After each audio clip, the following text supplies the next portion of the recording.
Hello అండి, ఇంట్లో ఉండి బ్లౌజ్ స్టిచ్చింగ్ నేర్చుకుందామని అనుకునే వాళ్ళకి లైనింగ్ బ్లౌజ్ ఏ విధంగా స్టిచ్ చేయాలి, అదేవిధంగా నార్మల్ బ్లౌజ్కి లైనింగ్ బ్లౌజ్కి డిఫరెన్స్ ఏంటి అనేది మనం ఈ వీడియోలో క్లియర్గా చూద్దాము. అదేవిధంగా ఫస్ట్ మనం లైనింగ్ స్టిచ్ కట్ చేసేసుకున్న తర్వాత మెయిన్ ఫ్యాబ్రిక్ కట్ చేసేసుకుంటాం కదా, తర్వాత రెండింటిని కూడా కలిపి జాయింట్ అయితే స్టిచ్ వేసేసుకోవాలి. జాయింట్ స్టిచ్ వేసేసుకున్న తర్వాత సేమ్ యాజ్ ఇట్ ఈస్గా స్టిచ్ వేసేసుకోండి. లైనింగ్ మెయిన్ ఫ్యాబ్రిక్ తర్వాత ఎక్స్ట్రా పార్ట్ అంతా కట్ చేసుకున్న తర్వాత మనకి వెనకాల డాట్స్ స్టిచ్ చేసుకోవాలి కదా. ఇక్కడ డాట్స్ స్టిచ్ చేసుకునేటప్పుడు ఇది చాలా లూజ్ క్లాత్, అంటే డైలీ వేర్ శారీస్ ఉంటాయి చూడండి, ఆ క్లాత్ ఇక్కడ మనం డాట్ స్టిచ్ చేసేటప్పుడు కేర్ఫుల్గా స్టిచ్ చేయాలి. ఏంటి అంటే మనం మెయిన్ ఫ్యాబ్రిక్ లైనింగ్ కొంచెం లూజ్ అయినా కూడా ముడతలు వస్తాయి. అలాంటప్పుడు ఏం చేయాలి అంటే ఇక్కడ దూరం కుట్టు పెట్టేసుకొని పైన సైడ్ స్టిచ్ అయితే వేసేస్తున్నాను. ఎక్కడ మనం డాట్ స్టిచ్ చేద్దామని అనుకున్నాను చూడండి, ఆ ప్లేస్లో దూరం కుట్టుతోనే నేను ఈ విధంగా స్టిచ్ వేసేసుకున్నాను. ఇప్పుడు ఈ విధంగా తిప్పేసుకొని ఇక్కడ మనకి డాట్ కోసం సైడ్కి హాఫ్ ఇంచ్ తీసేసుకున్నాం కదా, హాఫ్ ఇంచ్ డిస్టెన్స్తోని మనకి ఎంత పొడుగు కావాలి అనుకుంటే అంత పొడుగు అయితే తీసేసుకోండి. ఇప్పుడు మీకు ఈ విధంగా స్టిచ్ చేసుకుంటే ముడతలు ఉండవు. సేమ్ యాజ్ ఇట్ ఈజ్ ఇంకొక సైడ్ కూడా కుట్టేసుకొని ఇంతకుముందు దూరం కుట్టుంది కదా అది విప్పేసేసుకోండి. అదేవిధంగా బ్లౌజ్ యొక్క ఫ్రంట్ పార్ట్కి కూడా మెయిన్ ఫ్యాబ్రిక్ లైనింగ్ రెండు కలిపి స్టిచ్ అయితే వేసేసుకొని సైడ్కి ఎక్స్ట్రా పార్ట్ అంతా కట్ చేసేసుకోండి. డాట్స్ ఏ విధంగా స్టిచ్ చేసుకోవాలి అంటే భుజం ఉంది కదా, భుజాన్ని మధ్యలోకి ఫోల్డ్ చేసేసుకొని నెక్ సైడ్ తక్కువ భుజం సైడ్ ఎక్కువ ఉండే విధంగా క్లాత్ అనేది ఫోల్డ్ చేసేసుకోవాలి. ఫోల్డ్ చేసేసుకొని కింద 1.5 ఇంచ్ ఉండే విధంగా తీసేసుకొని పొడుగు వచ్చేసి 2.5 ఇంచులు ఉండే విధంగా డాట్ అనేది స్టిచ్ చేసేసుకొని అది మెయిన్ డాట్. నెక్స్ట్ హుక్స్ కాజా పట్టి సైడ్ కరెక్ట్గా మధ్యలోకి ఫోల్డ్ చేసేసుకొని ఇక్కడ సెకండ్ డాట్ అయితే స్టిచ్ చేసుకోవాలి. పొడుగు 2.5 ఇంచులు ఉండాలి. ఇప్పుడు ఇవి రెండు స్టిచ్ చేసుకున్న తర్వాత కరెక్ట్గా మధ్యలోకి ఇవి రెండింటి మధ్యలో పట్టేసుకొని స్ట్రైట్గా పట్టేసుకుంటే మనకు థర్డ్ డాట్ అయితే స్టిచ్ వేసుకోవాల్సి ఉంటుంది. ఈ ప్లేస్లో ఇది వచ్చేసి మనకి 3.5-4 ఇంచులు అయితే తీసేసుకోండి. ఈ విధంగా స్టిచ్ చేసేసుకుంటే మీకు బ్లౌజ్ యొక్క ఫ్రంట్ పార్ట్ అనేది పర్ఫెక్ట్గా కుదురుతుంది. ఓకేనా? స్టిచ్ వేసేసుకునేటప్పుడు కొంచెం కేర్ఫుల్గా స్టిచ్ అయితే వేసేసుకొని ఫోర్త్ డాట్ అవసరం ఉంటే వేసుకోండి, లేదంటే లేదు. ఇక్కడ ఇంకొక సైడ్ మనకి మార్కింగ్ ఉంది కదా, ఒకవేళ మీరు కట్టింగ్లో పర్ఫెక్ట్గా మార్కింగ్ చేసేసుకుంటే సేమ్ యాజ్ ఇట్ ఈస్గా మార్కింగ్ పైన స్టిచ్ వేసేసుకోండి. నేను ఫస్ట్ చెప్పింది ఎందుకోసము అని అంటే, ఒకవేళ మీకు కటింగ్లో డాట్స్ మార్కింగ్ చేసుకోవడం రావడం లేదు అని అనుకునే వాళ్ళు ఈ విధంగా స్టిచ్ వేసేసుకోండి. ఓకేనా? 2 టైప్స్లో మార్కింగ్ చేసుకొని స్టిచ్ వేసేసుకోవచ్చు, మార్కింగ్ లేకుండా కూడా స్టిచ్ వేసేసుకోవచ్చు. ఈ విధంగా స్టిచ్ వేసేసుకుంటే మీకు బ్లౌజ్ యొక్క ఫ్రంట్ పార్ట్ అనేది పర్ఫెక్ట్గా రౌండ్ షేప్లో వస్తుంది. కొందరు షార్ప్గా రావాలి అనుకున్నప్పుడు ఏం చేయాలి అంటే ఈ డాట్స్ స్టిచ్ చేస్తున్నాం చూడండి, ఈ డాట్స్ అన్ని కూడా కొంచెం దగ్గరికి స్టిచ్ వేసేసుకోండి. స్టిచ్ వేసేటప్పుడు కొంచెం కేర్ఫుల్గా స్టిచ్ వేయండి, లైనింగ్ మెయిన్ ఫ్యాబ్రిక్ కలిపి. ఇప్పుడు రెండు స్టిచ్లు పక్క పక్కన పెట్టేసుకున్న తర్వాత మనం షేప్ బెల్ట్ అయితే జాయిన్ చేసేస్తున్నాను. షేప్ బెల్ట్ జాయిన్ చేయాలి అని అంటే చూడండి, ఇక్కడ నేను నార్మల్గా ఇన్విజిబుల్ వేయట్లేదు ఎందుకంటే చాలా పల్సగా ఉంది క్లాత్ అనేది. ఈ మెయిన్ డాట్ ఉంది చూడండి, మెయిన్ డాట్ స్టిచ్ చేసింది ఈ విధంగా సమోసా లాగా ఫోల్డ్ చేసి స్టిచ్ అయితే వేసేసుకోవాలి. లేదు అని ఒకవేళ మీరు సమోసా లాగా ఫోల్డ్ చేయకుండా స్టిచ్ వేసిండ్రు అనుకోండి, బ్లౌజ్ యొక్క ఫ్రంట్ పార్ట్ అనేది గుంజి పట్టేసినట్టుగా ఇట్లా ఫ్లాట్గా వస్తుంది, షేప్ అనేది పర్ఫెక్ట్గా రాదు. నార్మల్గా టైట్ ఫ్రాక్ వేసుకుంటే ఎట్లయితే చెస్ట్ కనబడుతుందో సేమ్ ఆ విధంగా వస్తుంది మీరు దానిపైన స్టిచ్ వేసేస్తే. ఇలా స్టిచ్ వేసేసుకున్న తర్వాత సేమ్ అదే విధంగా ఇంకొక సైడ్ కూడా స్టిచ్ అనేది వేసేసుకోండి. ఎక్కడైనా కూడా సేమ్ అంతే విధంగా అదే ప్రాసెస్లో స్టిచ్ వేసేసుకోవాలి. ఇక్కడ కూడా చూడండి, మనకి కిందికి పోయింది కదా అని వదలకుండా ఇదిగోండి ఈ విధంగా సమోసా మోడల్లో ఫోల్డ్ చేసేసుకొని మనం పెద్ద పట్టి షేప్ బెల్ట్ అనేది యాడ్ చేసుకోవాలి. ఇక్కడ మీకు డిఫరెన్స్ ఏం తెలుస్తుంది, నార్మల్ బ్లౌజ్కి లైనింగ్ బ్లౌజ్కి ఏమైనా తేడా ఉందా? ఏం తేడా ఉండదు, సేమ్ స్టిచ్చింగ్ అంతా సేమ్. కాకపోతే ఫస్ట్ మనం ఏం చేయాలి అంటే మొత్తం లైనింగ్ మెయిన్ ఫ్యాబ్రిక్ కలిపి స్టిచ్ వేసేసుకుని ఎక్స్ట్రా ఉన్నదంతా కట్ చేసేసుకోవాలి. ఇప్పుడు ఇవి రెండు జాయిన్ చేసుకున్న తర్వాత రెండు కరెక్ట్గా ఉన్నాయా లేవా, లేదు కొంచెం ఎక్కువ తక్కువ ఉంది, అప్పుడు ఏం చేయాలి, మనం ఇక్కడ షేప్ బెల్ట్ యాడ్ చేసినాం చూడండి, షేప్ బెల్ట్ యాడ్ చేసుకున్న దగ్గర స్టిచ్ అయితే వేసేసుకుని, యాక్చువల్గా అట్లా రాదు, ఎందుకు వచ్చిందో నేనైతే చెక్ చేయలేదు. ఇప్పుడు షేప్ బెల్ట్ యాడ్ చేసుకున్న దగ్గర స్టిచ్ వేసేసుకున్నాం కదా, రెండు సమానం ఉన్నాయా, సమానంగా ఉంటే ఏం ప్రాబ్లం లేదు అంటే మళ్ళీ ఒకసారి చెక్ చేయాలి. నెక్స్ట్ రైట్ సైడ్ మనకి హుక్స్ పట్టి ఉంటాయి కదా, హుక్స్ పట్టి అయితే జాయిన్ చేస్తున్నాను. హుక్స్ పట్టి లోపల సైడ్ ఉంటుంది అవునా, సో అప్పుడు మనకు కనబడదు కాబట్టి కేవలం లైనింగ్ మాత్రమే తీసేసుకొని మెయిన్ సైడ్ స్టిచ్ అయితే వేసేస్తున్నాను. మెయిన్ సైడ్ స్టిచ్ వేసేసుకొని లోపల సైడ్ ఫోల్డ్ చేసేసుకుంటే సరిపోతుంది. ఇక్కడ స్టిచ్ వేసేటప్పుడు ఈక్వల్గా ఉండాలి, ఏంటంటే క్లాత్ డిస్టెన్స్ అనేది.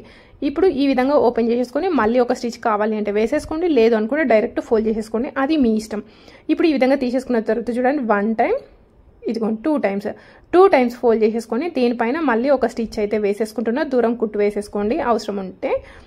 ఇప్పుడు పైన కింద ఎక్స్ట్రా ఫ్యాబ్రిక్ ఉంది కదా, దాన్ని కట్ చేసేసుకొని కిందిది లోపలికి ఫోల్డ్ చేసేసుకొని ఈ విధంగా తిప్పేసుకోండి. ఇప్పుడు ఇది వచ్చేసి మనకి హుక్స్ పట్టి అనేది మనకి బయటకు కనబడదు, లోపల సైడ్ వెళ్ళిపోతుంది. ఓకేనా? సో ఇది వచ్చేసి మనకి హుక్స్ పట్టి రెడీ అయిపోయింది. నెక్స్ట్ కాజా పట్టి మనకు బయటికి కనబడుతుంది కాబట్టి దీనికి లైనింగ్ మెయిన్ ఫ్యాబ్రిక్ రెండు తీసుకొని కింది సైడ్ స్టిచ్ వేసేస్తున్నాయి. ఎందుకంటే ఇది మనకు పైన కనబడుతుంది కదా, కింది సైడ్ స్టిచ్ వేసేసుకొని పైకి రివర్స్ తీసుకోవాలి. ఖచ్చితంగా కొందరు ఏంటంటే క్లాత్ని బట్టి కేవలం మెయిన్ ఫ్యాబ్రిక్ తీసుకుంటారు, అలా ఎప్పుడు కూడా తీసుకోవద్దు. లైనింగ్ మెయిన్ ఫ్యాబ్రిక్ రెండు కూడా ఉండాలి, ఖచ్చితంగా గుర్తుపెట్టుకోవాల్సిన విషయం అది. ఇప్పుడు ఈ విధంగా తీసేసుకొని స్టిచ్ వేసేసుకుంటున్నాం. మళ్ళీ కింద పైన ఎక్స్ట్రా క్లాత్ ఉంటే అది కట్ చేసేసుకొని ఫోల్డ్ చేసేసుకోండి 1 time 2 times. ఈ విధంగా సేమ్ ఇదే మెథడ్లో ఫాలో అవ్వాలి. ఇది మాత్రం కొంచెం 1/2 inch కంటే కొంచెం ఎక్కువ ఉండేలాగా చూసేసుకోండి. ఎందుకంటే 1/2 inch కంటే ఎక్కువ ఉండడం వల్ల మనకి షేప్ అనేది పర్ఫెక్ట్గా వస్తుంది. ఓకేనా. ఇప్పుడు ఈ విధంగా ఒక స్టిచ్ అయితే వేసేసుకున్నాం కదా, దాని తర్వాత మిషన్ యొక్క పాదం ఒక పిన్ను మందంతో మళ్ళీ ఇంకొక స్టిచ్ అయితే వేసేసుకోవాలి. ఇప్పుడు 2 స్టిచ్ల మధ్యలో మనం కాజాలు అయితే స్టిచ్ వేసేసుకోవాలి. ఇప్పుడు ఈ విధంగా రెడీ అయిన తర్వాత 2 కరెక్ట్గా ఉన్నాయా లేవో చెక్ చేసేసుకోండి. 2 కూడా కరెక్ట్గా ఉన్నాయి. ఒకవేళ లేకపోతే నెక్ దగ్గర కొంచెం స్లైట్గా కట్ చేసేసుకోండి. ఇప్పుడు వెనకాలది ముందుది రెడీ అయిపోయింది కదా. నెక్స్ట్ ఇక్కడ భుజం దగ్గర కుట్టు అయితే వేసేస్తున్నాను. భుజం దగ్గర మీరు కట్టింగ్లో క్రాస్లో కట్ చేసుకుంటేనేమో ఏం ప్రాబ్లం లేదు. ఒకవేళ క్రాస్లో కట్ చేయకపోతే ఇక్కడ జస్ట్ నెక్ సైడ్ కొంచెం ఎక్కువ, షోల్డర్ సైడ్ కొంచెం తక్కువ తీసేసుకొని ఈ విధంగా క్రాస్లో కట్ చేసేసుకుంటే ఎలాంటి ప్రాబ్లం లేదు. ఈ విధంగా స్టిచ్ వేసేసుకున్న తర్వాత బ్లౌజ్ని ఈ విధంగా ఫోల్డ్ చేసేసుకుని 4 భుజాలు కరెక్ట్గా ఉన్నాయా లేవో చెక్ చేసేసుకోండి. అదేవిధంగా సైడ్ జాయిన్ చేసినప్పుడు హ్యాండ్స్ యొక్క కింది భాగంలో ప్లస్ ఆకారం రావాలి అని అనుకుంటే ఇక్కడ ఈ ప్లేస్లో 4 కూడా కరెక్ట్గా ఉన్నాయా లేవో చెక్ చేసేసుకోండి. లేకపోతే స్లైట్ చేంజెస్ ఉంటే మాత్రం ఈ విధంగా కట్ చేసేసుకోండి.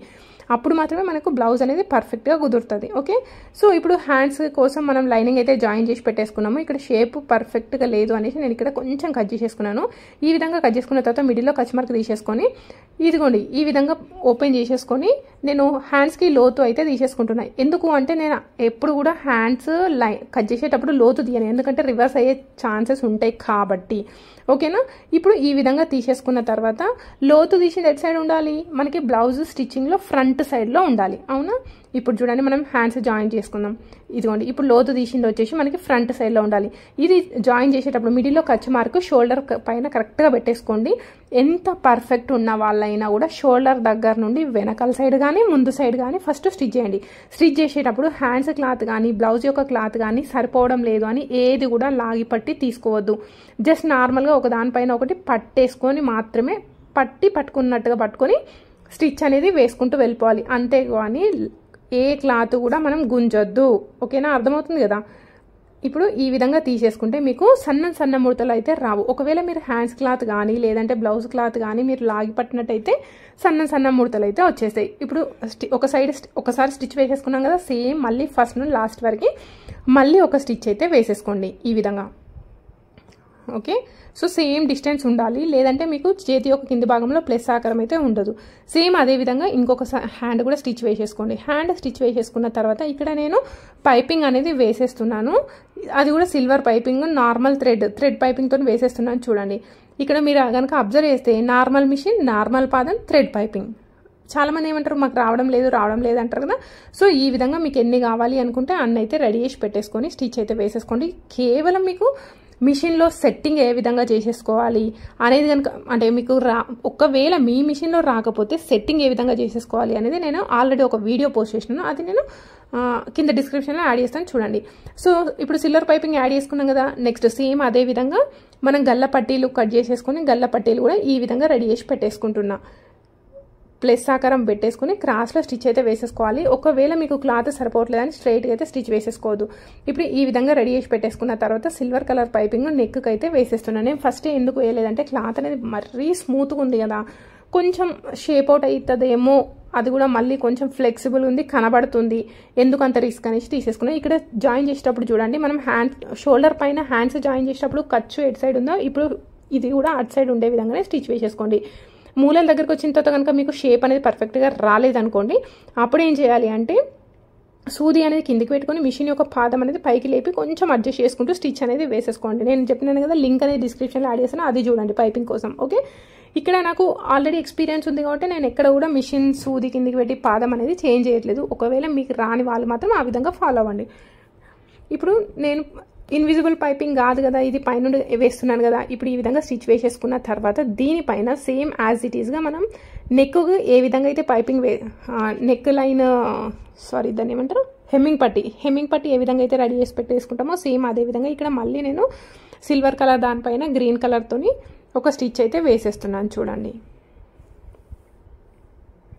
సో మీకు కనుక ఈ వీడియో నచ్చితే తప్పకుండా లైక్ చేయండి. అదేవిధంగా మీకు ఏమైనా డౌట్ ఉంటే కామెంట్ బాక్స్లో కామెంట్ చేయడం మాత్రం మర్చిపోద్దు, ఓకేనా. సో ఎలాంటి డౌట్ ఉన్నా కామెంట్ బాక్స్లో కామెంట్ అయితే చేయండి. చాలామంది అయితే నేర్చుకోవడానికి ఎక్కడెక్కడికో పోయి నేర్చుకుంటారు, కాకపోతే ఇప్పుడున్న జనరేషన్కి బయటికి వెళ్ళి నేర్చుకోవాల్సిన అవసరం అయితే ఏమీ లేదు. ఎందుకంటే ప్రతి ఒక్కరి దగ్గర మొబైల్ ఉంది కాబట్టి మీకు ఏది కావాలనుకుంటే అది నేర్చుకోండి, సరిపోతుంది. ఇక్కడ మూలలు ఉంటాయి చూడండి, ఈ మూలల దగ్గర ఈ విధంగా ఖర్చు మార్కులు పెట్టేసుకోండి. యాక్చువల్గా అయితే అవసరం లేదు. ఒకవేళ మీకు ఏదైనా ప్రాబ్లం ఉండి నాకు వస్తుందా రాదా అనే డౌట్ కానీ కన్ఫ్యూజన్ కానీ ఉన్న వాళ్ళు మాత్రం ఈ విధంగా ఖర్చు మార్కులు పెట్టుకోండి. ఎందుకంటే ఆల్రెడీ మనం క్రాస్ కట్ తీసుకున్నాం కాబట్టి మనకి ఎలాంటి ప్రాబ్లం అయితే ఉండదు. మూలల దగ్గర ఈ విధంగా తీసేసుకొని చూడండి. ఇప్పుడు ఇదిగోండి ఈ విధంగా ఫోల్డ్ చేసేసుకొని, ఒకవేళ మీకు ఒకటేసారి ఫోల్డ్ చేసుకొని స్టిచ్ వేసుకోవడం ఇబ్బంది అవుతుంది అని అనుకుంటే కనుక ఒకసారి స్టిచ్ వేసేసుకొని మళ్ళీ క్లాత్ టర్న్ చేసేసుకొని మళ్ళీ ఒక స్టిచ్ అయితే వేసేసుకోవచ్చు. ఇది వచ్చేసి మన ఛానల్లో అయితే ఈ మెథడ్ పైపింగ్ నేను ఎప్పుడు యూజ్ చేయలేదు, దీనికి మాత్రమే యూజ్ చేస్తున్నాను. ఇదే ఫస్ట్ వీడియో ఇలాంటి పైపింగ్ వేయడం, ఓకేనా. ఎందుకోసం అంటే నేను మ్యాక్సిమం మోస్ట్లీ 99% నేను ఇన్విజిబుల్ పైపింగ్ వేయడానికి ట్రై చేస్తాను. ఇదేంటంటే క్లాత్ అనేది స్మూత్గా ఉంది కదా, అందుకోసమే ఇక్కడ నేను ఈ విధంగా వేసి చూపిస్తున్నాను. సో మీకు ఒక న్యూస్ కూడా చెప్పాలి అనుకుంటున్నా. ఏంటి అంటే మన ఛానల్ని చూసి ఇన్స్పైర్ అయ్యి ఒకరు టైలర్ షాప్ పెట్టుకున్నారు. సో బొటిక్ అని పెట్టేసుకున్నారు. దాని పేరు వచ్చేసి వృంద అని చెప్పినారు. నాకైతే చాలా హ్యాపీగా అనిపించింది. తను నాకు కాంటాక్ట్లో ఉండి మాట్లాడుతున్నారు. ఎక్కడి వాళ్ళు నాకు తెలియదు, కాకపోతే మన ఛానల్ ద్వారా నాతో మాట్లాడి తను షాప్ పెట్టుకున్నారు. ఆల్మోస్ట్ ఎప్పుడు మొన్న రీసెంట్గా August 9th ఏమో పెట్టేసుకున్నారట. నాకైతే చాలా హ్యాపీగా అనిపించింది. సో మనని చూసి ఇన్స్పైర్ అవుతున్నారు అనేసి. సో ఈ వీడియో మీకు కనుక తప్పకుండా యూజ్ అయిన వాళ్ళు మాత్రం కామెంట్ బాక్స్లో కామెంట్ చేయడం మాత్రం మర్చిపోద్దు. మీరు ఏదైనా ఒక పాయింట్ నేర్చుకున్నా, అక్క నేను ఇది నేర్చుకున్నాను పెట్టేసుకుంటే నాకు చాలా హ్యాపీగా అనిపిస్తుంది. ఎందుకంటే నేను వీడియో తీయడము ఎడిట్ చేయడము ఇవన్నీ చేస్తుంటా కదా. సో మీ ఒక్క మెసేజ్ వల్ల నాకైతే బూస్టింగ్ లాగా అనిపిస్తుంది. ఇట్లా నేను చెప్తున్నాను కదా అనేసి దానివల్ల మీరు నెగిటివ్గా అయితే తీసుకోకండి, ఓకే. సో ఇప్పుడు ఈ విధంగా తిప్పేసుకొని ఇట్లా స్టిచ్ అయితే వేసేసుకుంటున్నాను కదా. ఒకవేళ మీకు ఈ స్టిచ్ కనబడద్దు అనుకున్న వాళ్ళేమో హెమ్మింగ్ చేసేసుకోండి, లేదు ఏం ప్రాబ్లం లేదు అనుకున్న వాళ్ళు ఉంచేసుకోండి. ఇప్పుడు అన్నిటికంటే మెయిన్ ఇంపార్టెంట్ ఇక్కడ బ్లౌజ్ యొక్క వెనకాల భాగం యొక్క కింది భాగంలో కూడా నేను పైపింగ్ అయితే వేసేస్తున్నాను. యాక్చువల్గా స్టార్టింగ్ నుండి వేసుకోవాలి. నేను ఎందుకు ఇక్కడ నుండి వేస్తున్నాను అంటే నా దగ్గర పైపింగ్ రెడీ చేసింది కొంచెమే ఉంది, సరిపోతుందా సరిపోవట్లేదా అనేసి నేను ఈ విధంగా కార్నర్ కొంచెం వదిలేసి తీసేసుకున్నా. ఎందుకోసం అని అంటే ఇంకా మళ్ళీ ఆ కొంచెం కోసం రెడీ చేయాలి కదా సిల్వర్ పైపింగ్, అందుకోసమే నేను ఈ విధంగా కిందికి స్టిచ్ అయితే వేసేసుకుంటున్నా. యాక్చువల్గా మనం పైపింగ్ బ్లౌజ్ స్టిచ్ చేస్తాం కదా, పైపింగ్ బ్లౌజ్ ఖచ్చితంగా నెక్కి వేస్తాము, హ్యాండ్స్కి వేస్తాము. కాకపోతే ఈ కింద మాత్రం కొందరు అయ్యారు. దీనివల్ల ఏంటి అంటే మొత్తం అయిపోతుంది. ఒక జస్ట్ చిన్న 1% వల్ల మనం కస్టమర్ దగ్గర నుండి డబ్బులు ఎందుకు తక్కువ తీసుకోవాల్సి చెప్పండి. మనం కష్టపడ్డప్పుడు ఖచ్చితంగా ఈ కింద కూడా వేయండి, వాళ్ళకి ఫినిషింగ్ నీట్గా కనబడుతుంది. అదేవిధంగా మనకి ఇక్కడ మెయిన్గా సైడ్ జాయింట్స్ ఏ విధంగా వేయాలి అనేది చూపిస్తాను చూడండి. మెయిన్ అదే ప్రాబ్లం అయితే చాలా మందికి. ఇప్పుడు బ్లౌజ్ యొక్క వెనకాల భాగాన్ని కరెక్ట్గా మధ్యలోకి ఫోల్డ్ చేసేసుకొని మిడిల్లో చాక్ పీస్తోని ఈ విధంగా మార్కింగ్ అయితే పెట్టేసుకోండి. ఇప్పుడు ఈ విధంగా మార్కింగ్ తీసేసుకున్న తర్వాత బ్లౌజ్ యొక్క ఫ్రంట్ పార్ట్ తీసేసుకోండి. ఇదేంటి కాజా పట్టి. ఇప్పుడు మార్కింగ్ చేసుకున్న లైన్ కాజా పట్టి కాబట్టి మనకి హుక్స్ పట్టి స్టార్టింగ్ పాయింట్ పట్టేసుకొని ఈ విధంగా స్ట్రైట్గా పట్టేసుకొని కార్నర్కి మనం ఒక స్టిచ్ అయితే వేసేసుకోవాలి. యాక్చువల్గా మనకి ఇక్కడ చాక్ పీస్తోని లైన్ కనబడుతుంది చూడండి, అది మన ఫిట్టింగ్ లైన్. కాకపోతే ఇక్కడ సైడ్కి ఒక స్టిచ్ అయితే వేసేసుకోండి ఎగ్జాక్ట్గా కార్నర్కి. అదేవిధంగా హ్యాండ్స్ కూడా కింద రెండు సమానంగా ఒకదానిపైన ఒకటి పట్టేసుకొని ఇక్కడ స్టిచ్ వేసేసుకోండి. ఇది ఇట్ సైడ్ మనకి హుక్స్ పట్టి సైడ్. నెక్స్ట్ కాజా పట్టి సైడ్ ఏ విధంగా స్టిచ్ చేయాలో చూడండి. ఇదిగోండి బ్లౌజ్ యొక్క వెనకాల భాగము ఇక్కడ ఫ్రంట్ పార్ట్లో కాజా పట్టి ఉంటుంది కదా, ఈ కాజా పట్టికి 2 స్టిచ్లు ఉంటాయి చూడండి. 2 స్టిచ్ల మధ్యలో కదా మనం కాజా స్టిచ్ చేస్తాం, అక్కడ ఒక మార్కింగ్ పెట్టేసుకొని ఇప్పుడు ఈ 2 మార్కింగ్లు ఒకదానిపైన ఒకటి పెట్టేసుకొని కరెక్ట్గా కార్నర్కి ఒక స్టిచ్ అయితే వేసేసుకోవాలి. Same as it is. ఇక్కడ కూడా మీకు మార్కింగ్ అయితే కనబడుతుంది. సేమ్ అదే మార్కింగ్ పైన కుట్టేసుకుంటే మనకి ఫినిషింగ్ వచ్చేస్తుంది. కాకపోతే కొత్త గుట్టే వాళ్ళకి అటు ఇటు జారిపోవడం వల్ల చిన్న ప్రాబ్లమ్స్, చిన్న కాదు మేజర్ ప్రాబ్లమ్సే వస్తాయి. ఇప్పుడు బ్లౌజ్ అంతా కుట్టడం ఒక ఎత్తు అయితే సైడ్ జాయింట్స్ వేయడం ఒక ఎత్తు. ఒకవేళ మీరు ఇక్కడ ఇష్టం వచ్చినట్టుగా వేసిండ్రు అనుకోండి, చంక యొక్క కింది భాగంలో టైట్గా ఈ ఫ్రంట్ పార్ట్ పట్టేసినట్టు కానీ లూజ్ కానీ అవుతుంది, హ్యాండ్ లూజ్ కానీ టైట్ కానీ అవుతుంది. రెండు కూడా పర్ఫెక్ట్గా మ్యాచ్ కావు, ఓకేనా. ఇప్పుడు ఈ బ్లౌజ్ యొక్క వెనకాల భాగం ఎలాంటి కటింగ్ అయితే చేయొద్దు. ఫ్రంట్ పార్ట్ బ్లౌజ్ యొక్క వెనకాల భాగం అంటే ఫ్రంట్ పార్ట్ ఎక్కువ ఉందనుకోండి, అది కట్ చేసేసుకోండి. ఇప్పుడు బ్లౌజ్ యొక్క వెనకాల భాగంని కరెక్ట్గా మధ్యలోకి ఫోల్డ్ చేసేసుకోండి. వెనకాల భాగంని బేస్ చేసుకొని మాత్రమే కట్ చేసుకోవాలి అని చెప్తున్నా నేను, ఓకేనా.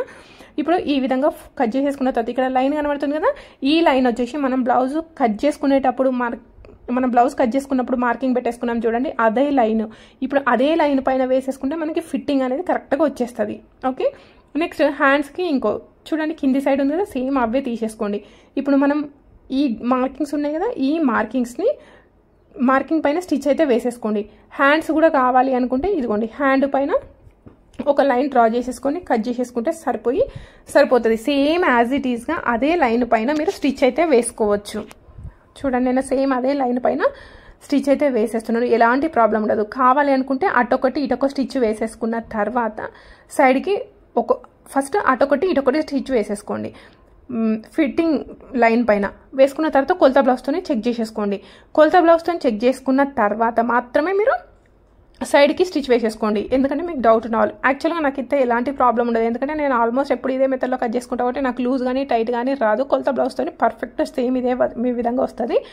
అందుకోసమే ఫస్ట్ మార్కింగ్ లైన్ ఉంది కదా, మార్కింగ్ లైన్ పైన స్టిచ్ వేసేసుకొని సైడ్కి ఖచ్చితంగా 3 to 4 స్టిచెస్ అయితే వేసేసుకోవాలి. తర్వాత బ్లౌజ్ ఇంకేమైనా అడ్జస్ట్మెంట్ ఉంటే చేసేసుకోండి. ఇంకేమైతే నేను చెప్పడం మర్చిపోలేదు, ఏదైనా మర్చిపోయి ఉంటే కామెంట్ బాక్స్లో కామెంట్ చేయండి. సైడ్కి ఎక్స్ట్రా ఉన్నంత కట్ చేసేసుకుంటున్నాం. మీరు కనుక మన ఛానల్ని ఫస్ట్ టైం ఎవరైనా చూసిన వాళ్ళు ఉంటే మన ఛానల్ని సబ్స్క్రైబ్ చేసుకోండి. అదేవిధంగా డౌట్స్ మాత్రం కామెంట్ బాక్స్లో కామెంట్ చేయడం మాత్రం మర్చిపోవద్దు. Thank you.